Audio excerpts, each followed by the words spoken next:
Good evening, I'm Kimberly Edwards with cookingwithkimberly.com, and today I'm going to bring you how to make a quick turkey or chicken broth for someone that's sick. In other words, we're a little bit under the weather at our house, and my mom definitely her throat is sore, and it's difficult for her to eat right now because everything hurts it, right? So instead of making like a soup, I'm going to make a broth for her, and what I have is perfect for this. So check this out. It's super easy. What I do when I have roasted meat or a bird or turkey or chicken or duck or something, or if I've chopped up chicken wings or broken down a chicken or a turkey, right? There's always those little pieces that you have left that you throw out, okay? But those have lots of flavor. There's lots of good stuff stuck in here to help you get better. So check it out. What I do is when I roast something and I use the meat off, I break it off the bones. I mean, not eat it off, but when you break it off the bones and you eat the meat separate, you have all those bones left. So what I do is I just throw them in a Ziploc bag and I throw them in my freezer and keep them for such a time as this. So these are going to impart a lot of flavor. I've got a whole bunch of bones, right?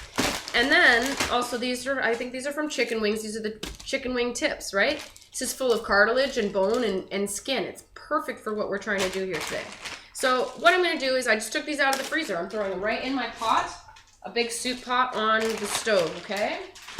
Stove top. In go my bones. Roasted bones have a lot more flavor typically than just plain old bones that are frozen, chopped off from meat, right? All right, on top of that, I'm going to add water. I'm going to cover it up on the stove top in the pot with just cold water. Now you want to start cold, because if you start with hot water, warm water, check it out, hold on. If you start with warm water or hot water, you're missing out on flavors.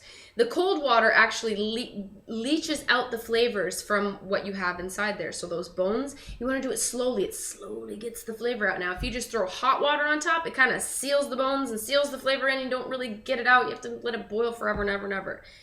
So be patient, start cold, start on like a medium heat so that the water can slowly warm up and slowly cook that. You don't want your soup to go past a simmer. If you're really boiling, you're not accomplishing anything but making a great big mess and making your broth look ugly, because now it's going to be cloudy and gross with little blephismas and things that come off your bones. Chill out, let it simmer normally. Just let it simmer, put it on your stovetop and let it simmer. It's all gravy, okay? Into this pot, I'm also adding, it was 3 cloves of garlic, but I'm adding 2 now because I just dropped one on the floor. So in they go. I'm going to get another one really quick. All right, so 3 cloves of garlic. I'm also going to add an onion. Now I've just taken the outer skin off, which is just that brownish skin. You don't have to do that. You can actually leave it on when you're making broth, because you're going to strain that broth out anyway. You're going to strain it. So all those little things are going to come out if you get little skin. But the skin actually imparts a nice color to your broth. It makes it nice and brown and rich, and it's beautiful. And also, don't forget, many vegetables and fruit, much of their nutrients, a lot of nutrients and different minerals and things are in the skins of these fruits and peelings. So like when you peel your apples to eat them, you're missing out on a ton of stuff. Same with pears, all kinds of stuff, right? Seedless grapes, you don't get those old natural extracts that you used to get from the grape seeds that you used to eat because we didn't have seedless grapes. Got me? That stuff's important, okay?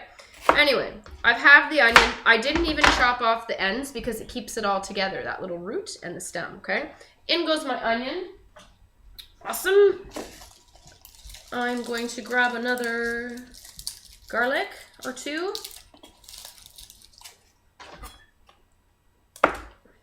Beautiful. In they go. All right.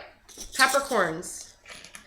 I have a jar of peppercorns. You can buy them like this. I'm just grabbing, I don't know, maybe 10-ish. Do it by eyeballs. It's all gravy. These are all different colors. You don't have to use all different colors. You can use whatever kind you like or whatever kind you have. Bay leaf. I'm going to put 2 bay leaves in, 2 small ones. Okay? In they go. Also, since mommy's sick and this is what her mommy did and this is what my mommy did and this is what hopefully my kids will do when I have them, Mom always puts like in a soup or a stew.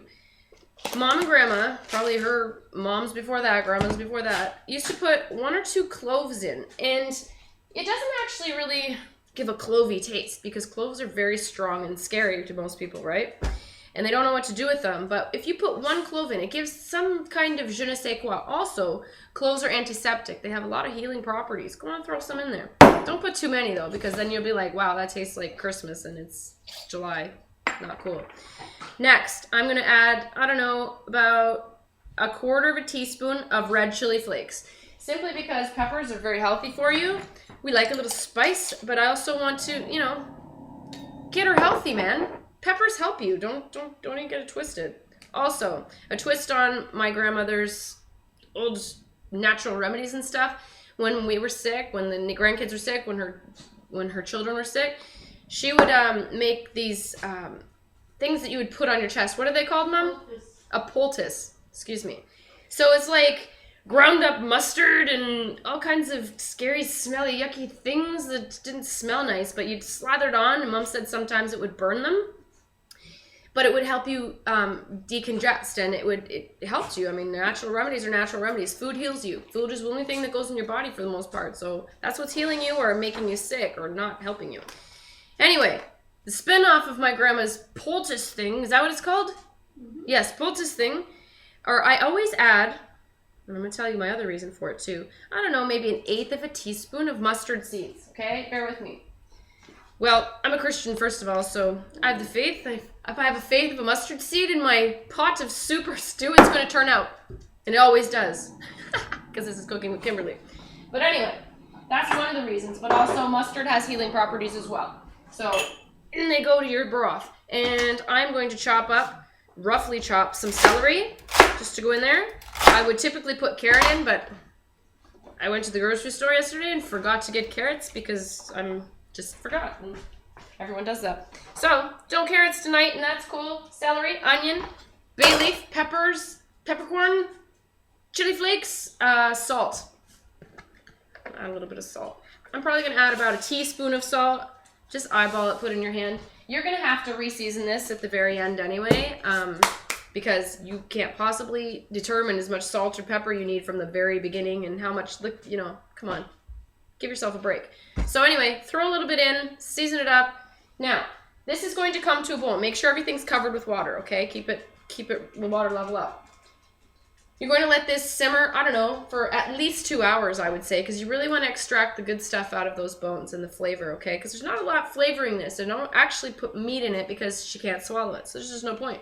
So this is just a broth. You need to get a lot of flavor in as quickly as you can. So I might even add a couple more garlics, whatever. I'm going to taste test it and see. But that's how you make a broth. It's really simple. You don't even need meat to make a broth. You just need bones. Got me?